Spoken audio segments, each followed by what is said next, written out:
Alien Romulus is the 7th film in the Alien franchise and is directed by Fede Álvarez. It takes place in between the original Alien and Aliens and follows Rain, a colonizer looking for a way off a mining planet with a bunch of friends. They take a chance on hijacking an abandoned ship floating in orbit when all alien hell breaks loose. Run. The Alien franchise has had its ups and downs for so many years. The first 2 Alien films are pinnacle examples of sci-fi horror and action, and I love them and revisit them from time to time, especially the first one, and maybe one day I'll cover them on this channel. The franchise has since been a thoroughly mixed bag, and it really lost its way. I wasn't so excited when I heard about Alien Romulus being made because Prometheus and Alien Covenant were still fresh in my mind, and I didn't rate either of them, especially Covenant. Ugh. But with a solid director on board and a seemingly huge passion for the originals and a trailer that teased a return to that gritty, dirty, claustrophobic nature that made the first so great, I couldn't help but be a bit optimistic going into this.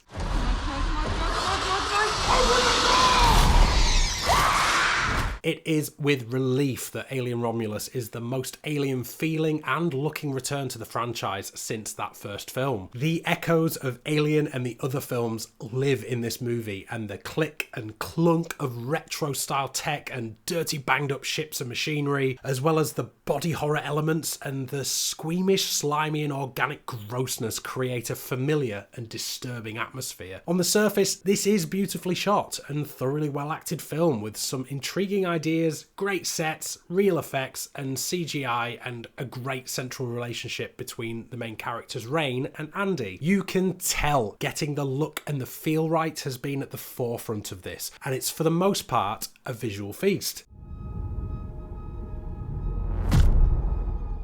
Cailee Spaeny and David Jonsson are the linchpins of this film, and they are just both so good, and the way the story plays out brings out different dynamics in these actors, and they never once miss a beat. David Jonsson in particular was very engaging for me. His quips and mannerisms and being able to really engage you as an audience member is mesmerising. It's the kind of performance that will have me look up his other work. But is the film any good as a whole? Well, for some of it, it gets on just fine. It builds tension well and sets up group dynamics decently enough, but I felt like once it got into the thick of the story, the tropes and callbacks, though often subtle, started to feel grating, and the old familiar issue of overdoing the concept and trying to bring something new to the table made this go off the rails for me. Having laid a long path to get to the point of horror in this film, it's pretty disappointing that the story decides to lean heavily on legacy elements of the previous films, but also combine elements that seek to marry the best parts of this franchise with the worst and most convoluted parts.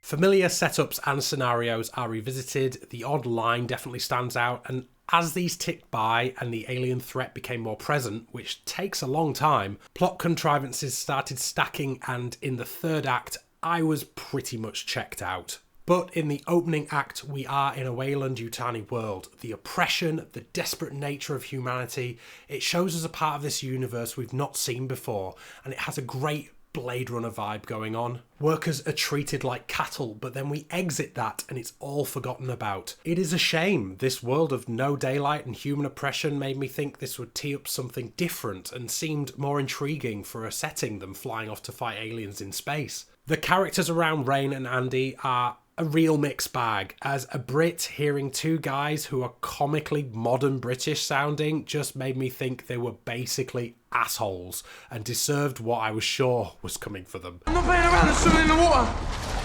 What do you mean there's something in the water? I don't know, there's just something in the fucking water. The way this ragtag bunch of young people managed to just acquire a cargo ship and make off like it's nothing and just get on board a seemingly locked down vessel, no problems, it just all smacks of convenience. But I suppose in the future it's just like getting a car and breaking into a warehouse. I did have fun here though. The set pieces throughout are really great and gruesome to watch. One scene with a gestating grown alien is properly grim and shows in horrific detail what acid can do to a human. Oof. There are many moments like this, and having a director who does squelchy, disgusting horror so well helps sell the terror.